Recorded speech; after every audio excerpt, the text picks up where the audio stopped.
I could see a trail of blood, and it just gave me a sinking feeling. I knew right away that this was going to be a bad scene. I'd seen suicides. I'd seen people disfigured in auto accidents. This was kind of the over-the-top. I kind of went into right out of the grieving mode into the panic mode of, where are my kids? There was so much anger in it. I mean, he just hit like he couldn't kill them enough. He's the boogeyman. He is a smart, intelligent, manipulative killer.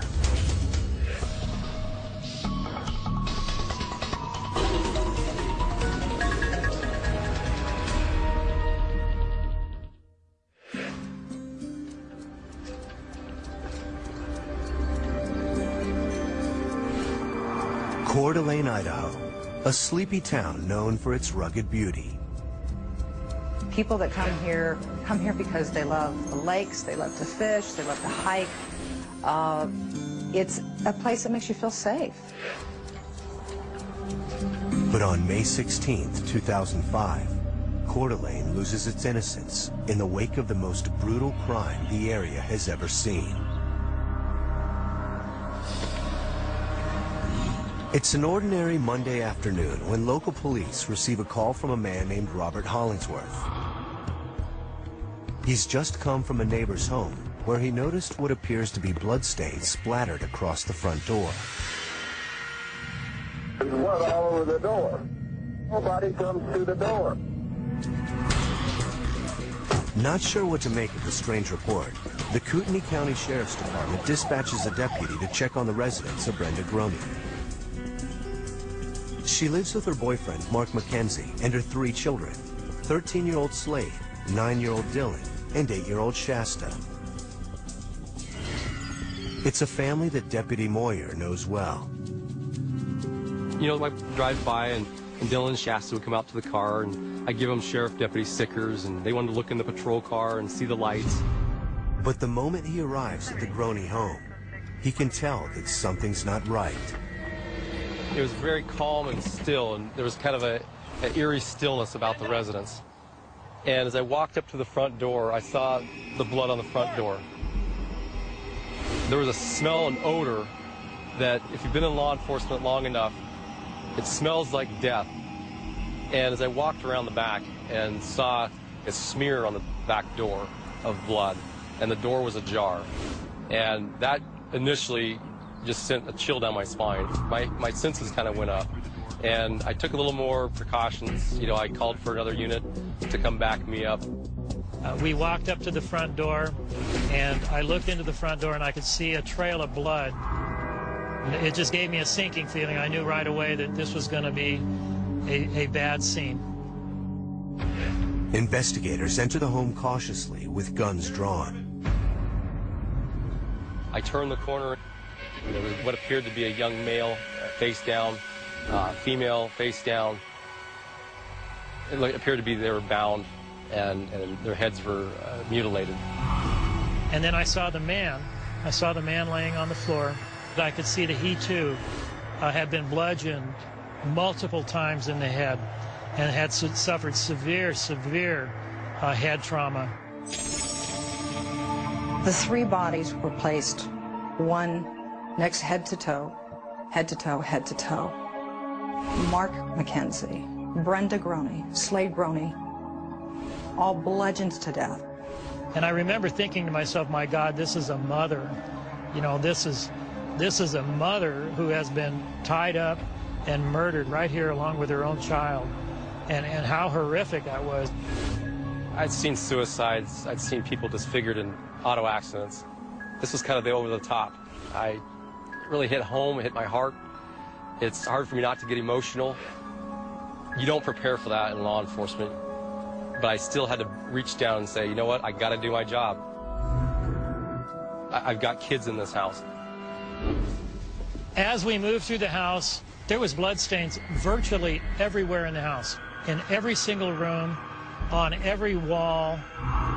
Officers perform a thorough search of the remaining rooms in the house, including Dylan and Shasta's bedroom. There was blood in there, and I just remember thinking, oh no, not the little ones, not the little ones. We began to wonder if possibly if they had met the same fate as the others in the house, their bodies could have been disposed of in another way. But after scouring every corner of the property, the youngest Groney children are nowhere to be found. We wondered if possibly that they had fled out into the woods here. I went over to the creek area, which is over here to my left, and called their names out. Shasta, Dylan. I got no response.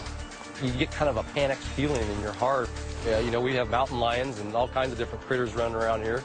I wouldn't want my little ones out there.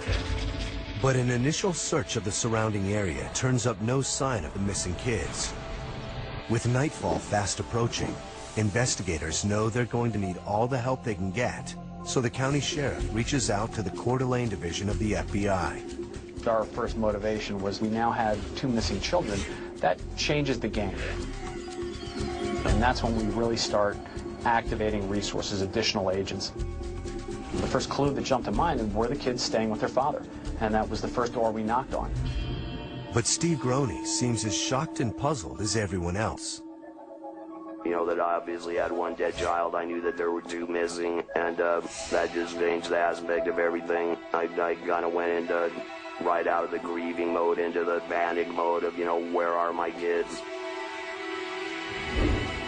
We checked with friends, relatives, any place where they could have been staying. After we exhausted all of those possibilities and they were nowhere to be found, we were very concerned that we had an abduction. Law enforcement immediately puts out an Amber Alert informing the public to be on the lookout for the missing children. The community of Coeur d'Alene joined together and united in a way I've never seen before because they wanted to find Shasta and they wanted to find Dylan. As searchers continue to comb through the surrounding woods, crime scene technicians process the scene. But despite the seemingly frenzied nature of the crime, the killer or killers seem to have covered their tracks perfectly, leaving no clues as to Shasta or Dylan's whereabouts. And if they're not found within the first 24 to 48 hours, they generally are found dead. I think actually the more time went by and they weren't finding the bodies, that I actually had more hope that they were alive somewhere. The day after Mark McKenzie, Brenda Groney, and her son Slade are brutally slain in their own home, investigators in Coeur d'Alene, Idaho are painfully short on evidence. And more importantly, have no clue as to the whereabouts of the family's youngest 2 children. We were organized around one common goal, and that was finding Dylan and Shasta. With a killer or killers on the loose and 2 youngsters gone without a trace, local residents are scared to death. There was a fear factor that permeated the community, disbelief that a crime of this horrific nature could have occurred in this community, this peaceful community, this idyllic community. And a lot of the members of the community were very adversely affected by all this. But until they generate some leads, there's nothing law enforcement can do to quell the town's panic. And so far, they've got almost nothing to go on. In a murder case where you've got a fingerprint on the door, you've got a bloody shoe print, or you've got a witness, you've got something to work on. In this case, we didn't have any of that. We didn't have anything to work with, so the best thing we could do is learn as much as we could about our victims. Brenda and Mark had been dating for about 7 years, and they had a great relationship. Mark commuted every day to a manufacturing job in Spokane, 40 miles away. And Brenda had recently given up her cleaning business to be a stay-at-home mom. They seemed to be a picture-perfect couple, but there was a wild side to them as well. Brenda and Mark were known to be partiers. They wanted to have a good time. They had that side of them that enjoyed to, have a beer or 2 or a few other things. Still, by all accounts, they seemed to be living a happy and comfortable life. Mark was a great guy, and he loved those kids. They weren't his kids, but he loved them, and he took very good care of them. And this is why we can't understand why this happened. Investigators agree, and based on the brutality of the crime, they begin to piece together a preliminary profile of the killer. And when you see multiple impact injuries like that, such violence committed upon a person, we're taught that that's a personal killing. Oftentimes that's done by somebody who knows the family, somebody that is filled with a lot of anger towards those people. But agents struggle to make sense of the kidnapping. Why would you take the kids out of the house, kill the parents to do so? Why wouldn't you take them at a bus stop? Why wouldn't you take them when they're walking to school? So it appeared to be some kind of a revenge motive, someone that was close to the family, someone that wanted to get personal, up close and personal to the victims. As the desperate search for Dylan and Shasta goes national, federal, state, and local officials join forces to start questioning potential suspects. One of the first leads we looked at is that father and mother were divorced. Father had a separate residence. We had received allegations that there was a volatile relationship that had existed between Steve and Brenda. And so we naturally would have to rule Steve out before, we could move on to some other things. Steve also admits that just 2 days prior to the murders, he and Brenda had a blowout over the kids. Steve and Brenda have had a hard time having a workable relationship after the divorce. We were aware of some ill will that existed between them pertaining to child custody, as well as some property issues. Then, a televised plea by Steve raises even more eyebrows. Please release my children safely. They had nothing to do with any of this. Everyone that was out there, part of the media and even law enforcement, were shocked because the statement, they had nothing to do with this. Well, what is this? Investigators administer a polygraph test to Steve and record a strange fluctuation when they ask him if he knows where his children are. And because of that, we did have to continue to look into his activities and basically to make sure that there wasn't anything that we'd missed along the way. Groney insists that he was home alone on the night of the murders. At first, investigators are dubious, but what they find next changes their minds. Police were able to kind of look at the cell phone records and my computer records and know that I was actually at home on a computer or on my phone. But it isn't long before suspicion falls on another set of family members. Steve and Brenda also have 2 adult sons, Jesse and Vance, and both have had their share of run-ins with the law. My 2 oldest boys have been in quite a lot of trouble since they were in their early teenage years. A lot of people make reference to their drug problems and stuff like that. Authorities soon discover that Jesse has an airtight alibi, having been incarcerated on burglary charges when the murders took place. Investigators then interrogate Vance and come away convinced he had no involvement either. But questions remain about a possible motive for the killings. We began to get some tips about a barbecue that occurred the day prior to the killings. So the cops started looking at everyone that was at the barbecue. Did somebody get in a fight? Did somebody owe somebody money? Was there something else that happened that would have made someone at that barbecue turn around and say, I'm going after these guys the next day? We found a fingerprint on the same door that was blood-stained there at the scene. That fingerprint returned to an individual who we were aware had attended the gathering the previous day. His name is Gary Youngwood, and police soon discover he has a criminal record. According to Jesse Groney, Youngwood also owed his mother and Mark $2,000. There was the hope that this person would lead to the resolution of the crime, to find out what had happened to the kids. Either this person may have witnessed something that could help us solve the case, or maybe the person themselves were involved in some way in the crime. But when members of the task force try to locate him for questioning, Youngwood is missing in action. He was difficult to find. We did serve some search warrants on his cell phone. We began to track him by cell phone. There was a considerable amount of resources that were spent in locating this person and discovering what it is that he knew. A follow-up call to Youngwood's parole officer reveals that the day after Brenda Groney, Slade Groney, and Mark McKenzie were bludgeoned to death, Youngwood notified her that he was leaving town for a short vacation in Boise. One of the thoughts is that he's avoiding contact with us because he knows something.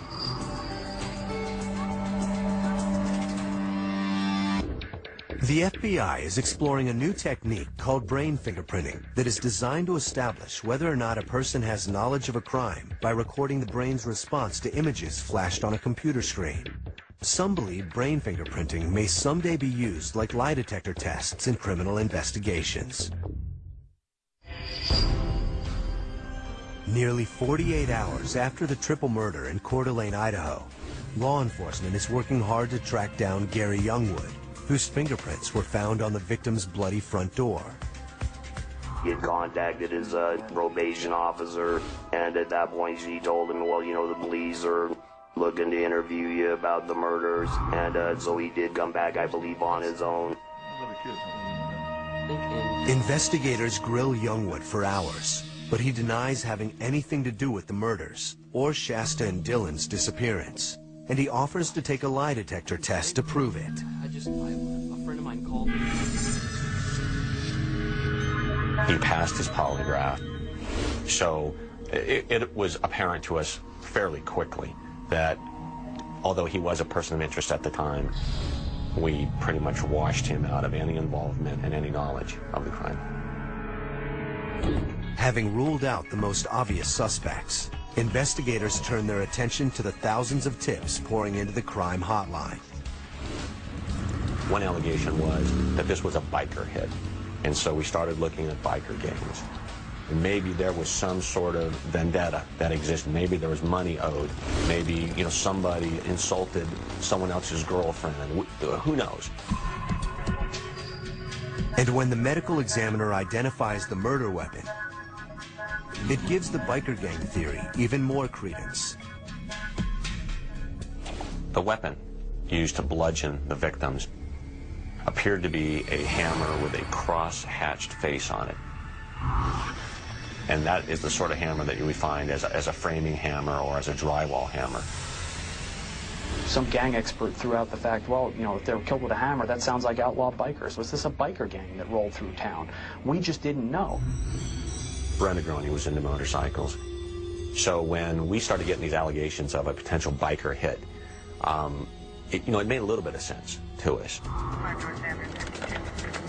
But investigators can't link any particular biker gang to the scene. And it doesn't make sense that they would take the children, who have now been missing for almost 3 days. I never gave up hope that we would get the children back in this case. Statistically, however, in child abduction cases, it is very unusual. More often than not, these cases end up in a sad way. Those hopes are bolstered, however, when results of the FBI's blood analysis return from the lab. Not a single drop of blood at the crime scene belongs to Dylan or Shasta. When the lab results came back and we determined that the blood was Slade's blood throughout the house, we were relieved to know that the kids might possibly still be alive somewhere. But even the most hardened investigators are shaken when they learn how 13-year-old Slade's blood got spread throughout the house. I know that that was personally very traumatic for me, to think that Slade was walking through the house injured and leaving a trail of blood throughout the entire house, through every room of the house, and then finally dying at his mother's feet. Investigators are now confident that the children were not murdered with the rest of their family. Now we knew that the children had somehow either left the house on their own or been removed from the house, and there was no evidence to suggest that they had been killed in the house. We believed that they were alive somewhere, and there was nothing that we would stop at doing in an effort to find them. Then, on May 20th, just 4 days after the murders, there's another twist in the case. The toxicology reports reveal that Brenda and Mark both used marijuana and methamphetamine in the hours before they were killed.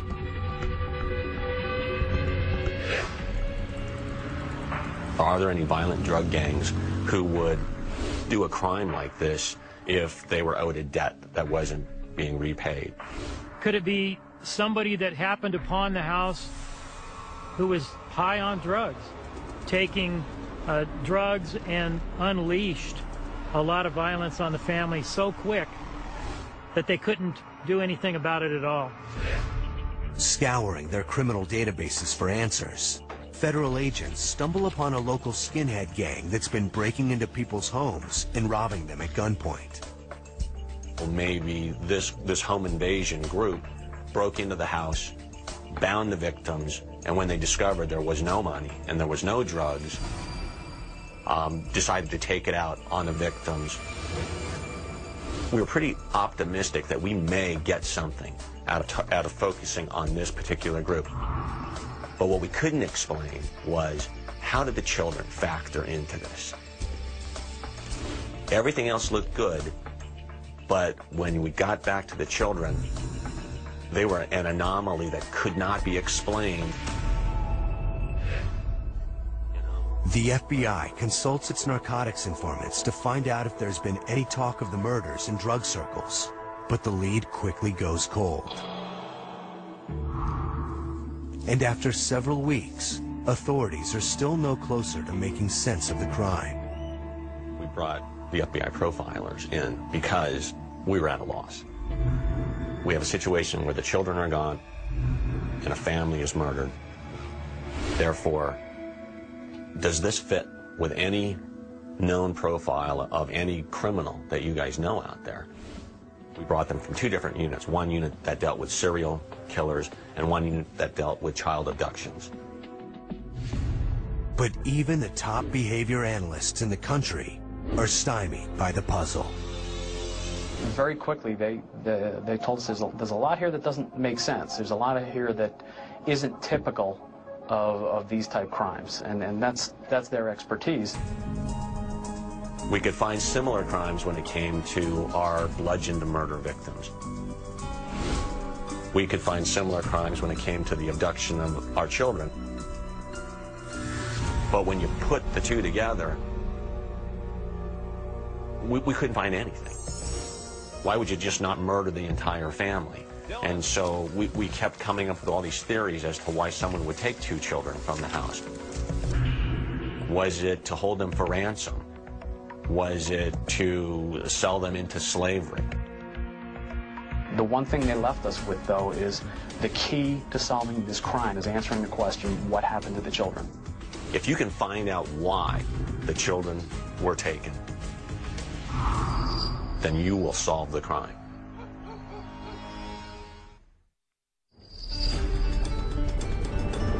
It's been almost 2 weeks since Dylan and Shasta Groney vanished in the dead of the night, and the task force is no closer to figuring out what happened to them or why their family was murdered. Yeah, I had high hopes still that they were alive. I just didn't know whether I would ever see them again in my lifetime. My one thought was, my God, I hope they're alive. But as time went by, it got worse and worse, where I was more and more sure that something had happened to them. By the end of May, there are 150 federal, state, and local investigators toiling around the clock and working every angle. I was running on very little sleep, as was most all the investigators in the case. I don't think many of us slept any more than a couple of hours a day for probably the first 10 days of the investigation. 2 more weeks go by, and despite the heavy news coverage, the case is going nowhere. Until a local woman comes forward with a promising new lead. On the night that Dylan and Shasta's family was murdered, She was traveling between Coeur d'Alene and Spokane sometime after 2 a.m. She told us that she saw the vehicle, a dark-colored vehicle. She believed it was a Lincoln, pull off on the highway just to the east side of the crime scene. She believed she saw 3 male adults in that car. She called that in because she thought possibly that car may have been involved in a crime. At first, the lead doesn't seem very promising, until investigators discover that the spot where the 3 men pulled over is less than a mile from the home where Brenda Groney, Slade Groney, and Mark McKenzie had just been bludgeoned to death. Shortly afterwards, we received another informant. That particular informant came forward anonymously, and he felt that his associates had been involved in something very serious. He thought that he overheard them talking about possibly placing some bodies in some abandoned mine shafts over in the Silver Valley. The tipster gives the names Mike Hardwell, Ray Nando, and Ben Westerly. Detectives soon learn that 2 of the men have a criminal record, and another striking detail rises to the surface. We found that they drove a car very similar in description to the one that the lady had called in previously. When we did some analysis of their cell phone activity, we noticed that there was indeed some cell phone activity in the area of the crime scene on or about the time of the crime. After almost 2 months of fruitless searching, it seems the task force is finally closing in on a viable lead.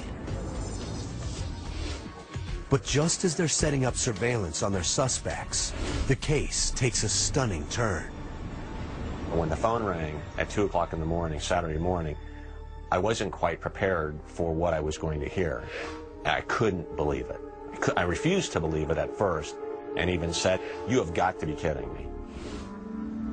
FBI agents are quickly brought up to speed on a local waitress who has a shocking story to tell. I had just come back from my break. I automatically checked my section, and I had noticed 2 new people in my section. I get a clear view of the little girl. It was an instantaneous, oh my God, is that Shasta? She remained with her head down. Her hands were in a prayer position, stuck between her legs. Her whole body language just screamed, "Help me." Hey, how are you guys doing tonight? But the waitress doesn't miss a beat. She takes their orders, then sneaks to the back of the restaurant and tells her manager to call 911. I saw the squad car pull up. I walked out, and as soon as the officer stepped out of his vehicle, I told him he was going to need to call for backup. I was positive it was her, and he was going to need more help. When backup arrives, the police cautiously enter the restaurant and escort the man without incident to their squad car. The officer had grabbed my elbow, and all he said was, "Stay with her." I said, "Honey, what's your name?" And she said, "Shasta Groney," and she just started bawling. When we first got the call that Shasta was found, I was elated. I was ecstatic. Although we had so many questions. Who was this person that Shasta was found with? Where has she been this entire time? Was this a person that just found her wandering on the street? Was she dropped off? It was unbelievable. And of course, all of us wanted to know, where was Dylan? Shasta is rushed to the hospital for evaluation.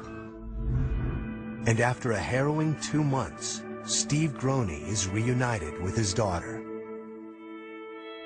Kind of, laid my head on the pillow next to her, and she eventually kind of opened her eyes and said, "Daddy," and gave me a big hug.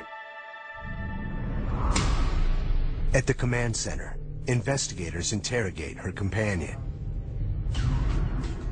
He is identified as 42-year-old Joseph Edward Duncan III from Fargo, North Dakota. I thoroughly expected to find that this was going to be one of the many, many names that we had dealt with in the investigation. And when they told me the name, Joseph Edward Duncan III, I was perplexed. I had never heard that name. And I can recall saying, "Who?" We start doing all our record and database checks, and we come to find very quickly that he's a level 3 sex offender who is a fugitive from a molestation case back in Minnesota. Level 3 sex offenders pose a potential high risk to the community because of their history of sexual assaults. In fact, Duncan's first recorded sex crime occurred in 1978 when he was just 15 years old. 2 years later, he was sentenced to a Kansas City prison for molesting a teenage boy. There, he was diagnosed as a sexual psychopath and underwent years of intensive psychological evaluation. On the surface, he seemed to be showing signs of reform until 2004, when he was charged with sexually molesting a 6-year-old boy at a playground in Detroit Lakes, Minnesota. But Duncan was not ready to go back to jail. He managed to borrow $15,000 for his bail and immediately left town. He had a webpage where he wrote extensively about society's persecution of sex offenders. He knew he was going back to prison for the molestation in Minnesota, and he made a decision. He decided, I can either stay here, try and fight the case and risk going to prison, or I can go on the run, take whatever money I have, and I can live out my ultimate fantasy. That was his goal. His final blog entry, written just before the murders, is especially menacing. In it, he rants about striking out at society. But Duncan's motives no longer interest investigators. Their sole concern now is the whereabouts of Dylan Groney. I did make an attempt at interviewing Mr. Duncan. However, Mr. Duncan invoked his Fifth Amendment right to silence. Determined to find Dylan, investigators search Duncan's vehicle and discover a treasure trove of evidence. The shotgun, Duncan's laptop computer, his GPS device, an empty package that the plastic zip ties had been in. A key piece of evidence was a small microdrive, a 4-gigabyte microdrive that contained a lot of still images and video images of the children while they were in captivity. And so the investigation then ramped up tenfold in an effort and in a belief that Dylan may still be alive. But they're unable to find the murder weapon or anything that might lead them to the missing boy.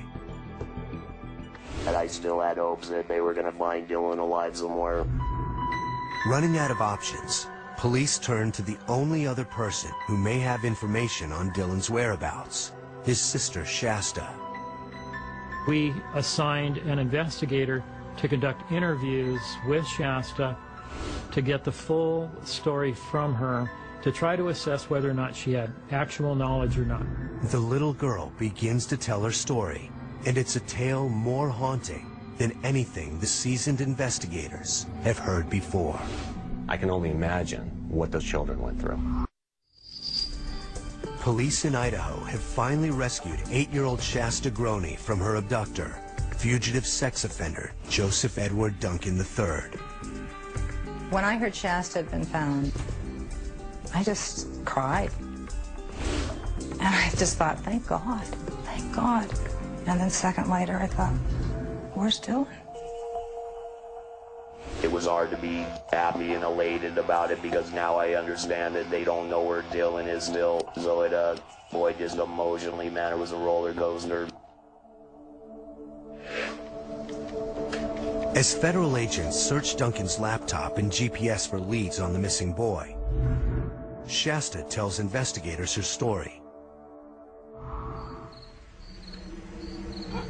On the night of the murders, the little girl awakens to the sound of her mother's voice calling her and Dylan to the living room. There, she sees Joseph Duncan standing over Brenda, Slade, and Mark with a shotgun. He removed the 2 children, Shasta and Dylan, from the home and laid them in the grass out on the back of the house. He did not want Shasta and Dylan to see what he intended to do to their family. When he's done, Duncan drives the children 95 miles away to a campground outside the town of St. Regis, Montana. Once there, he proceeds to sexually assault both of them. The children must have felt absolutely helpless and alone out at these campsites. They're in the middle of nowhere. They saw no other humans, no other vehicles. You don't even hear of the presence of man out here. So they literally must have thought they were at the ends of the earth. My first thought was, how can I kill this guy? I had a lot of spiritual help from some people. 6 weeks into the children's captivity, Duncan takes Dylan into an abandoned cabin where he tortures and molests him. A few hours later, Duncan shoots Dylan in the head in front of Shasta and burns his body. I thought to myself, it was shocking, and I thought, what a monster this guy was. To know that there's people out there that can inflict this type of pain on a child, it shakes your whole foundation of beliefs. And it's overwhelming.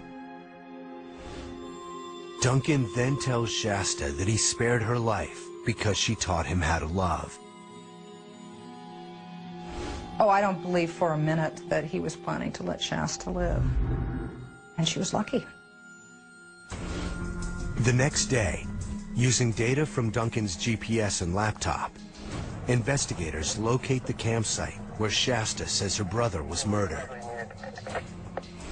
Searching the area on their hands and knees, Bureau agents soon find what they're looking for, a fragment of bone, and at a nearby culvert, more bone fragments. When they told me they had conclusive evidence that Dylan had been murdered, I pretty much lost it.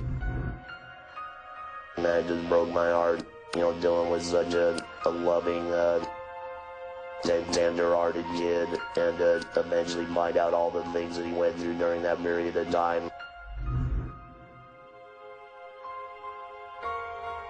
That was hard to take.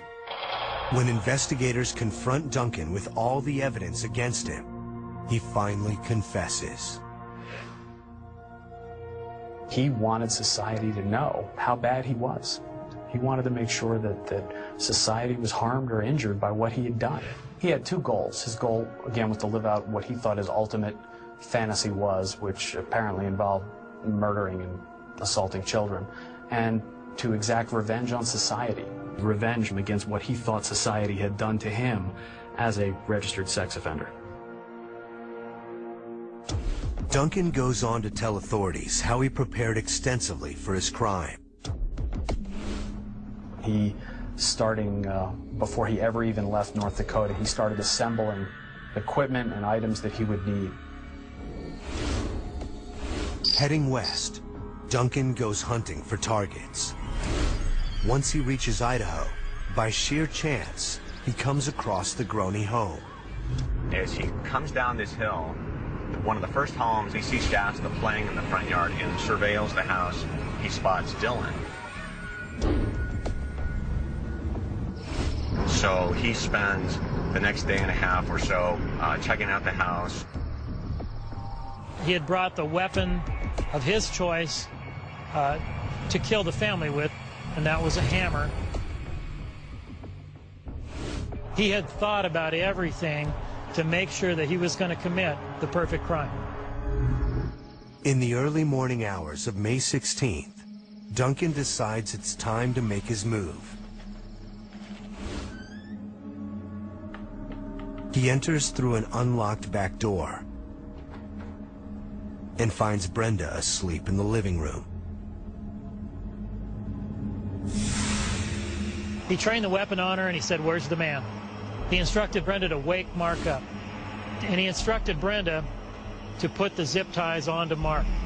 He wanted them to believe that this is just a burglary.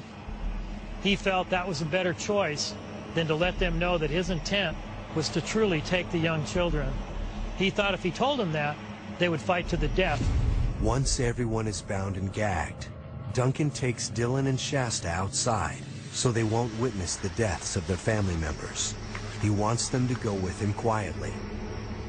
The rest of Duncan's story tracks with Shasta's account. But one aspect remains unclear: why he ultimately returned with the little girl to Coeur d'Alene. Some people think that he took her there because he wanted to be captured.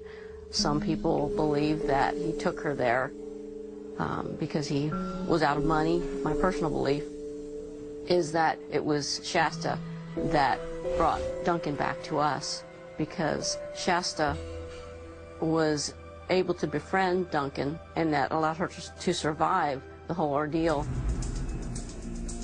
On October 16th, 2006, Duncan pleads guilty to 3 counts of kidnapping and 3 counts of first-degree murder in the deaths of Mark McKenzie, Brenda Groney, and Slade Groney. He receives 6 life sentences.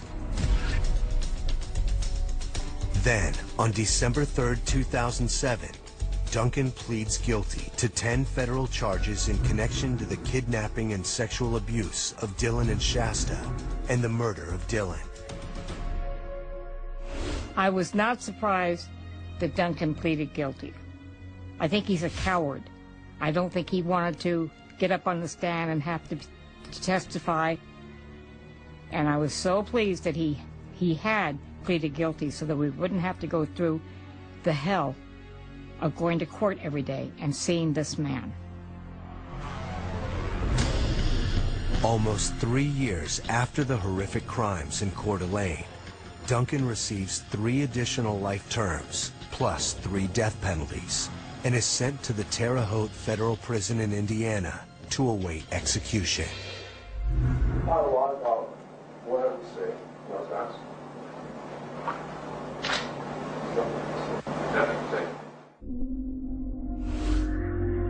Joseph Duncan is the personification of evil. He's the boogeyman. He's everybody that we should and need to fear.